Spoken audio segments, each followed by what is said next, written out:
Good morning and welcome to week 3 of our Roman series. And we are just getting started with this series. Today, I want to talk about one of the big themes that we find in the book of Romans. I noticed when I started reading through Romans how there were these big ideas that Paul weaved throughout the entire narrative. There were these themes that they must have been really important to Paul because he just kept coming back to them at different points throughout the letter. He would talk about one of these ideas, and then he would bring it up a couple of verses or a few chapters later. And this would happen from the beginning all the way through to the end. So I started noting what these themes were. And the one that I want to talk about this morning, it's the idea of worship.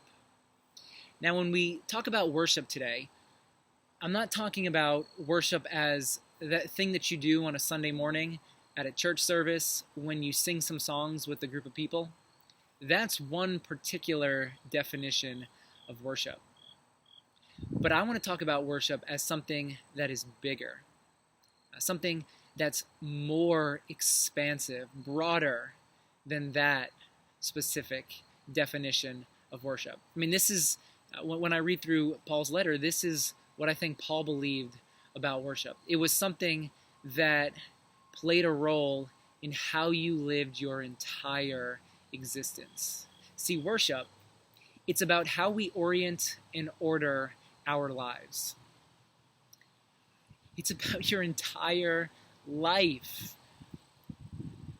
Because it's about our hearts. And whatever it is that captures our hearts, it shapes us. Whatever our ultimate desires are, that decides what path we choose for ourselves. It's the lens through which we make our daily decisions. So worship, it's really about everything. It covers every aspect of our lives. Now, there are certain things we worship that we intentionally worship, so we choose them. We make a decision, we make a choice, and we say, I am going to worship this. I am going to allow, whether it's an object, an idea, a person, I'm going to allow this to be my ultimate desire, or one of my ultimate desires. But then there are things we worship that we don't choose. Maybe we could say they choose us. There's things that we unintentionally choose to worship. There's forces at work in the world. Maybe we could say there are spirits at work in the world, and they exert a particular influence. They have a certain power that they hold over us, a power to shape us, to guide us, to form us. And most of the time, we're not even aware of their existence. This shaping, this forming, this worshiping, it happens in our subconscious, somewhere deep below the surface of that which we're aware of. Now, when we talk about worship in the ancient world, it looked quite a bit different than it does today, but at the same time, it looks very similar. I mean, this is one of the ideas that we've been talking about from the beginning of this series. On the surface, things look different now than they did 2,000 years ago, but under the surface, there's a lot that has stayed the same. We have many, many similarities with the ancient world. And I would argue worship is one of those areas where we overlap, where we have similarities. Again, surface-wise, quite different. Under the surface, have things really changed all that much?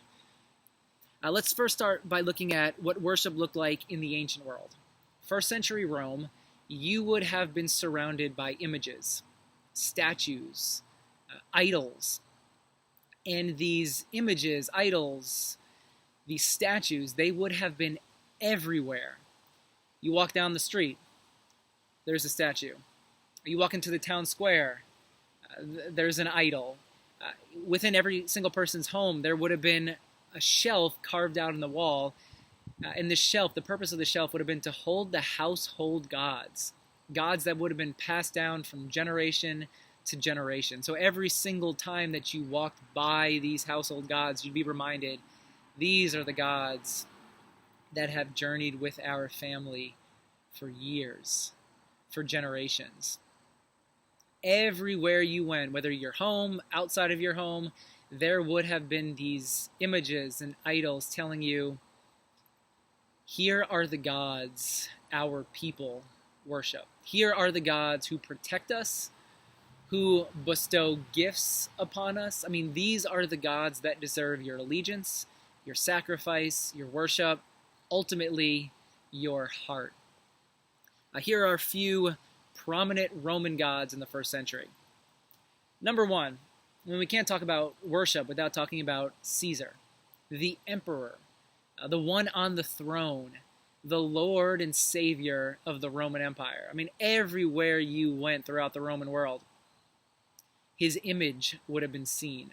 There were festivals, games, meals, holidays that were to be observed in his honor.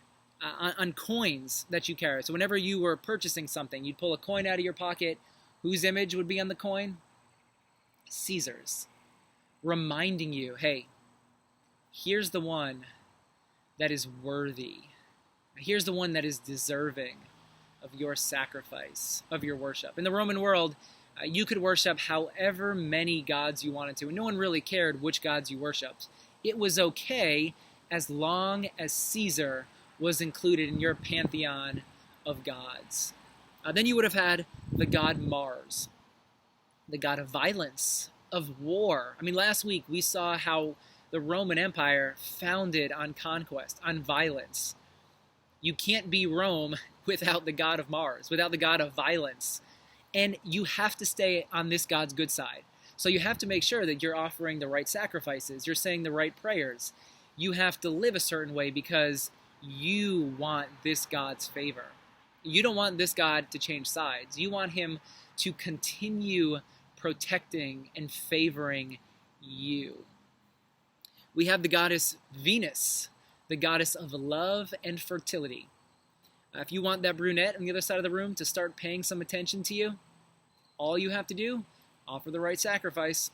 Normally comes with a fee. If you do so, then that girl will be yours. If you and your husband want to have a baby, want to have a child, you say the right prayer, Venus will give you the child that you desire. There were different gods for everything in the ancient world. You could pick and choose. I want a little of this god, a little of this god, a little of this god. It was like a buffet. I'll put this on my plate and this, hold off on this one for a little while. You can pick and choose which gods to worship and which gods to pledge your devotion to. Now let's fast forward 2,000 years into the modern world that we live in, the civilized world that we exist in. And we've moved beyond those ancient ways of viewing the gods, have we not? I mean, those ways of worshiping, of sacrificing, they're barbaric, they're regressive. Certainly, we are not like that today, are we? Yeah, I would argue that while we don't have images, idols, and statues everywhere, we still have our gods that shape us. And notice, I use this word gods plural because we're all worshiping multiple gods. We're all being shaped in varying ways, depending on the path that we are choosing to walk, the paths that we're choosing to walk in life. The only difference is our gods are hidden. They're a little more advanced. They're modernized. I remember when I was in seminary, one of the professors said, if you want to know what you're worshiping.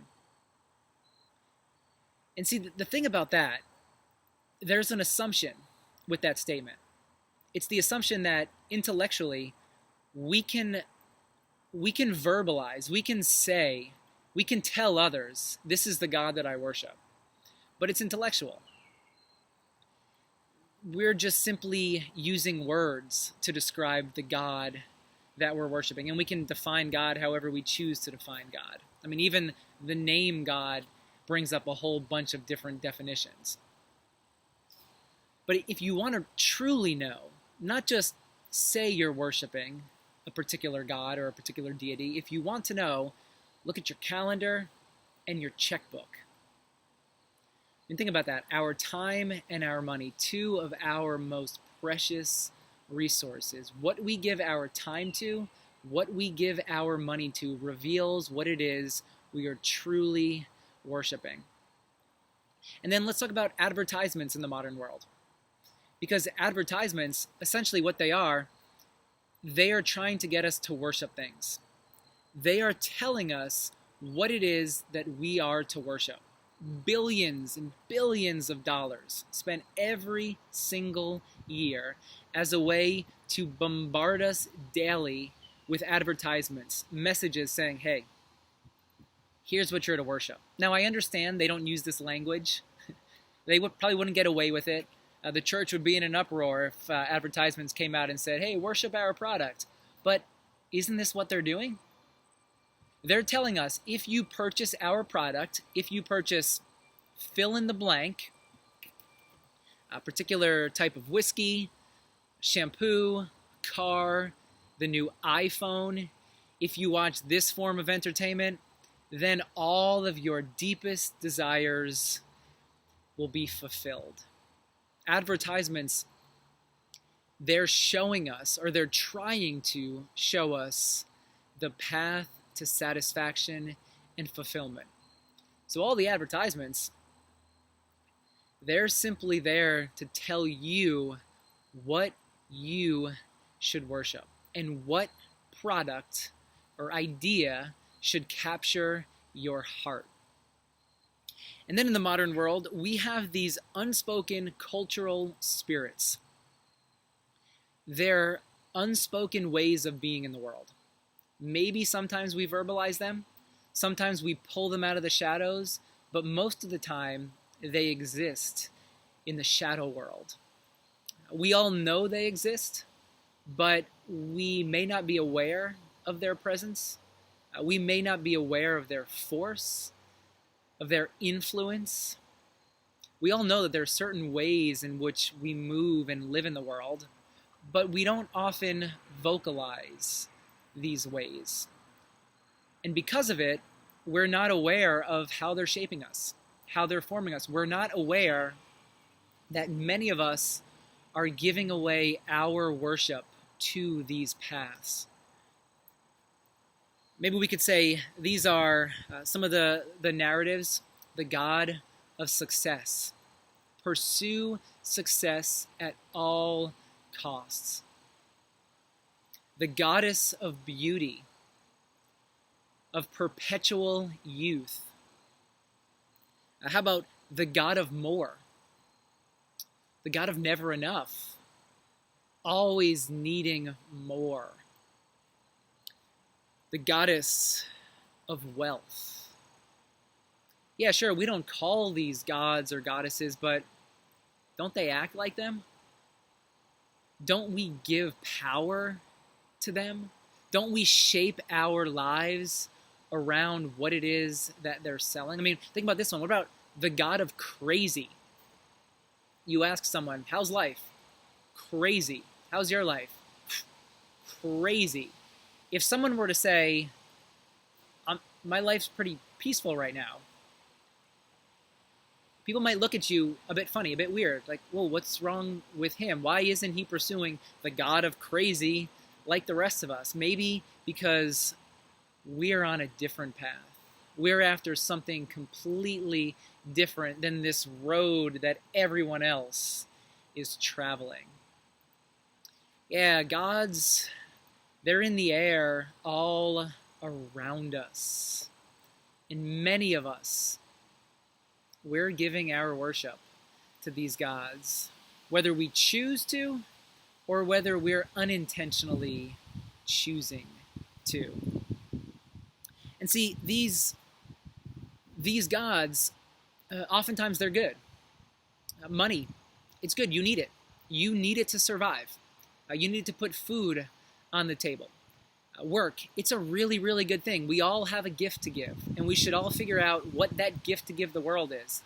And we should do our best to work on a craft and to give the best of who we are to the world around us for healing and for hope. But if you turn the dial ever so slightly, those good things become distorted. And instead of just enjoying and experiencing, we end up making the gifts that we've been given objects of worship. And that's when things begin to go off the rails. Here's how Paul describes it. In Romans chapter 1, we'll pick up sort of where we ended last week. Romans chapter 1, verse 21. For although, speaking about humanity, for although humanity knew God, they neither glorified him as God nor gave thanks to him. But their thinking became futile, and their foolish hearts were darkened. Although they claimed to be wise, they became fools, and exchanged the glory of the immortal God for images made to look like mortal man and birds and animals and reptiles. Therefore, God gave them over in the sinful desires of their hearts to sexual impurity for the degrading of their bodies with one another. They exchanged the truth of God for a lie, and worshipped and served created things rather than the Creator, who is forever praised. Amen. Paul's pretty critical here, is he not? There's some strong language that he uses. I mean, let's just look at a few of the things that Paul says. Their hearts, speaking about humanity, their hearts, we could say our hearts, were darkened. That's some strong imagery, is it not? I mean, we talk about having a pure heart. Here's the very opposite. A heart that has been blackened over. A heart that's been hardened, calloused, darkened. Paul talks about verse 21. Even though humanity knew God, they did not give thanks. Instead of living from a place of gratitude, a place of gratefulness, being thankful, appreciative of all the gifts that we get to experience. I mean, the gift of life that we've been given. Instead of, oh, thank you,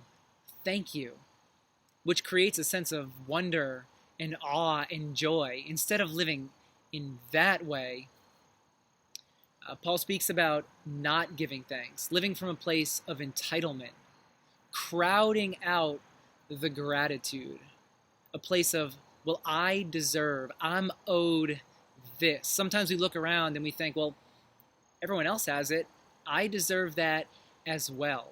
What happens is when we live from that mentality, our hearts become hardened.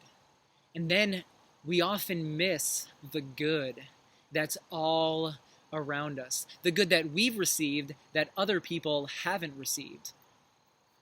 I mean, following in line with this idea, Paul speaks about they claimed to be wise, but they became fools. Yeah, we thought we were walking down a path of wisdom, but in reality, it was a foolish path. A path that was void of wisdom. Of a path where wisdom isn't present. I mean, it doesn't sound like a very promising path, does it?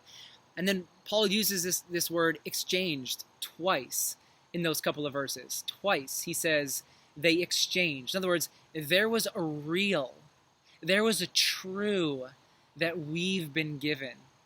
And instead of embracing the true and the real, we have settled for a substitute, something masquerading as the real or as the true. We've exchanged the good for something that is only promising to be good. What Paul's saying here in these verses is, as humanity, we have settled. There's a depth to the universe. And instead of experiencing the full depth that this life has to offer, we've stayed on the surface. We have settled for a shallow existence, an existence that looks great, but is hollow, that is leading us down a path that isn't really bringing us the satisfaction and the fulfillment that our hearts truly desire. We thought we were following after the path of true desire, but our dials have been adjusted. Our compass, true north, has moved a bit, and our compass, it's been knocked on the ground a couple of times, and it's off center. It's leading us down a path that isn't the best, the truest path for us. Instead of embracing our truest selves, we have settled for something less. Paul's saying, humanity, we've lost the plot. And then verse 26, Paul continues after saying all this. Because of this, because we've settled and have lost the plot, because we have decided, because we've chosen to pursue a different path, to exchange the real for a substitute, God gave them, humanity, over in the sinful desires. Because of this, God gave them over to shameful lusts. This phrase, God gave them over. See, oftentimes, when we think about God, there's this narrative that goes, if you step out of line, if you don't walk down the path that God wants you to walk, God's going to zap you with a lightning bolt. God's going to be angry, really, really upset with you. What we see here, the way I read what Paul's saying, is rather than God being upset and angry, it's like God's heart is breaking. God wants us to walk down the path of wisdom, of truth, the path that leads us into that which our hearts truly desire, the path of our truest selves. But what Paul is acknowledging here, there's a certain freedom that's baked into the universe. There's a freedom that exists at the heart of the universe. And we are allowed to walk down whatever path we choose. And whatever path we choose has its consequences. Every path that we decide to walk has certain consequences that go with that path. And God, because of who God is, because of how God operates, has allowed us the freedom to walk that path and then experience all that that path offers. We've been saying how in the modern world, there are certain paths that we walk that they act as gods. We don't call them gods, we don't call them goddesses, but they act like gods. We give our worship to these paths. I mean, think about it. Let's call a path, let's call it the God of unforgiveness. Have you ever found yourself worshiping the God of unforgiveness? We'll never call it that, but have you ever been all consumed with unforgiveness? You ever heard someone describe their unforgiveness or how they experience life in this way? My unforgiveness, it ate me alive. The months that I held on to that unforgiveness in my heart, it destroyed me. It destroyed my soul. Sometimes we'll use a phrase, it consumed me. From the moment I woke up in the morning till the moment that I went to bed at night, my unforgiveness was the only thing that I could think about. And then I'll even have dreams about this person and how I would never forgive them. I mean, to me, that sounds like worship, all-consuming, something that we think about all the time, 24/7. We'll never call unforgiveness a God, but when it consumes us, when it becomes the dominant, the only thing that we can think about, the thing that we keep coming back to, I mean, isn't that what we would call a God? something that takes up our time, our mental energy. I mean, this is true for any so-called God that we worship. And the false ones, the false gods that we worship, that we give our time and our attention to, they leave us feeling hollow, empty, void of joy or hope. I mean, sometimes we get caught up pursuing the god of wealth, of sex, of violence, revenge, comfort, the god of never enough. And these false gods, when they become the only thing that we can think about, the thing that consumes us, man, these false gods, they rot our souls from the inside out. And we're forced to live with the consequences that these gods offer. The consequences that come as a result of pursuing this path, this God, at the expense of all other paths in life. So if this is sort of the plight, again, right, Paul's language here, the way in which he described things, it's not a rosy picture. This is the plight that Paul is describing. If this is the path that humanity has been caught up in walking, what's the solution? How do we find ourselves out of this mess?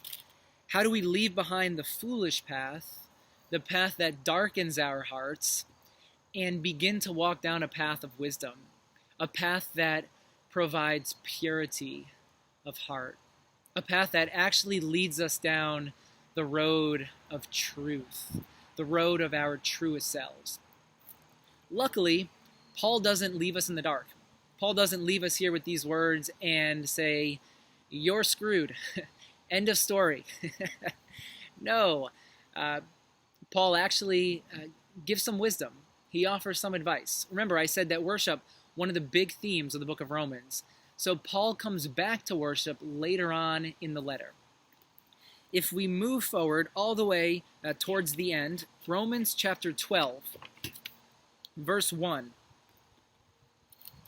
Paul says this, "Therefore, I urge you, brothers, in view of God's mercy, to offer your bodies as living sacrifices, holy and pleasing to God. This is your spiritual act of worship. Do not conform any longer to the pattern of this world, but be transformed by the renewing of your mind." All right, let's unpack the wisdom here. First, right in the beginning, Paul says, I urge you, offer your bodies as living sacrifices. You're alive in the first century. Your idea of a sacrifice is quite different than what Paul is talking about here. A sacrifice is something that you offer on a routine basis, but you offer it once and then you're done.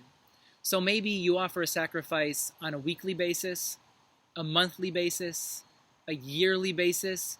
You offer your sacrifice, you go to the temple, you participate in a meal, and then you're done.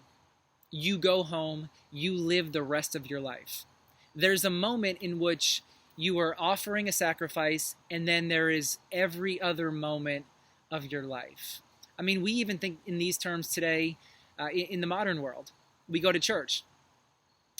That's our sacrifice. Maybe we read the Bible, we say a prayer. We see these as sacrifices, things that we do on a regular basis, but we do them and then we get on with our lives.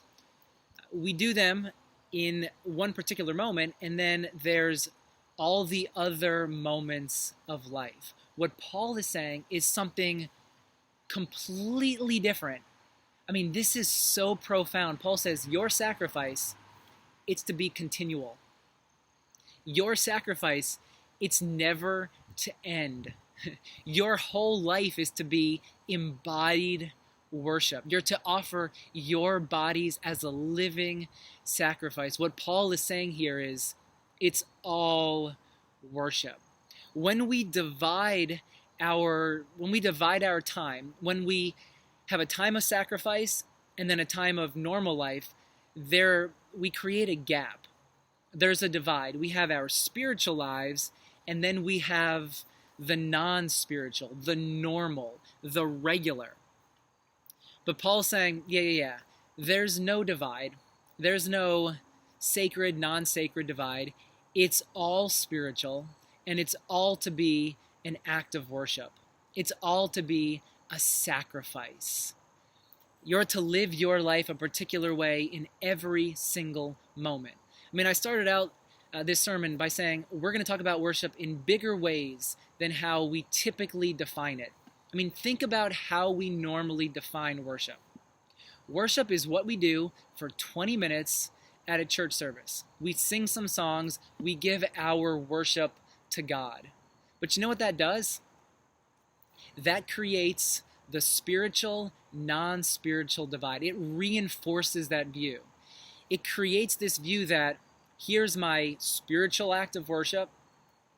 I'm singing some songs. I'm offering my worship to God. And then I can go live my life however I want to in the other ordinary moments of life. There's 20 minutes that I worship.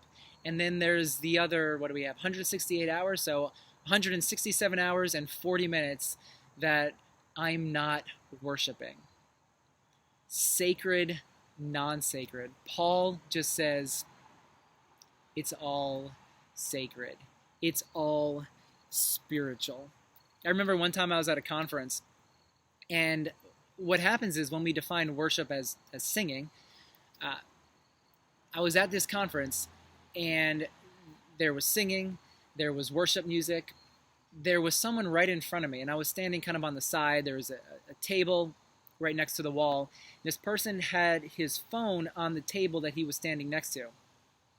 So what he would do is he would be raising one hand in worship, while in his other hand he was holding his phone. He kept putting it on the table, picking it up, and he would be texting someone.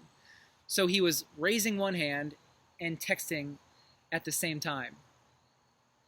It's like, this is what happens when we define worship as simply that what you do when you're singing.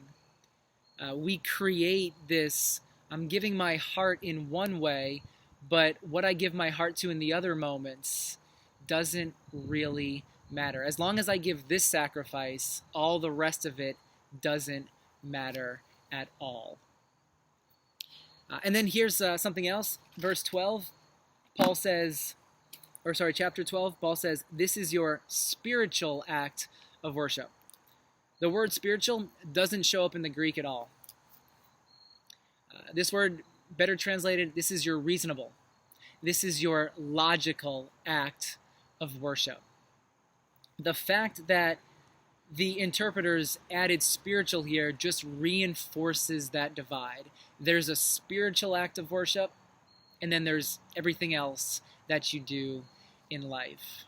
I mean, this is they interpreted this the complete opposite of the spirit of what it is that Paul is saying. Your whole life is worship. Your life is to be an embodied sacrifice. And then verse 2, don't be conformed any longer. Be transformed by the renewing of your mind. In other words, rethink it all. Don't be held captive by the cultural forces, the cultural spirits, the unseen forces that are shaping you, that are demanding your worship. Don't be shaped by them. Be aware of what forces are exerting their influence, their power on you. Rethink it all. Be aware. Choose what it is that you're worshiping. So how do we do this? How do we renew our minds? How do we rethink? How do we grow in our awareness of what we're worshiping? And how do we know that what we're worshiping is true? A little further down in verse 12, Paul gives us some very, very practical ways to embody true worship. And there's a brilliant quote by one of my favorite authors, Henry Nouwen, spiritual author, Catholic priest. He says, "You don't think your way into a new kind of living. You live your way into a new kind of thinking." If you want to renew your mind, if you want to rethink it, if you want to not be conformed any longer to the patterns of the world, you must live your way into a new way of thinking. And Paul offers us a way to do this. Love, verse 9, love must be sincere. Hate what is evil. Cling to what is good. Be devoted to one another in brotherly love. Honor one another above yourselves. Never be lacking in zeal, but keep your spiritual fervor. Be joyful in hope, patient in affliction, faithful in prayer. Share with God's people who are in need. Practice hospitality. Bless those who persecute you. Bless and do not curse.